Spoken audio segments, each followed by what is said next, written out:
கொல்கத்தா நகரில் சும்மா கேஷுவல் நடந்து போகிறாரு. அங்கே ஒரு ஓரத்தில் பார்த்தீங்கன்னா ஒரு மூதாட்டி கொய்யா பழத்தை விற்கிறாங்க. தலைவர் என்ன பண்ணுறாரு, அந்த மூதாட்டிக்கிட்ட, அம்மா இந்த கொய்யா பழம் எவ்வளோன்னு.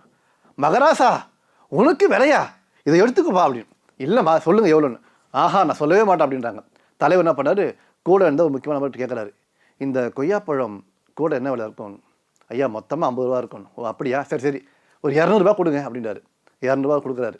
நான் வந்து ரூமில் வந்து 200 ரூபா கொடுத்துட்றேன் அப்படின்னு 200 ரூபாய் அந்த மூதாட்டிட்டு கொடுக்க அவங்களுக்கு வார்த்தையே வரல. ஐயா எனக்கு வாரான்னு சொல்ல, இங்கே பாருங்கள் இதை வைத்துக்கொள்ளுங்க சொல்லிட்டு அந்த கொய்யாப்பழத்தை வாங்குறாரு.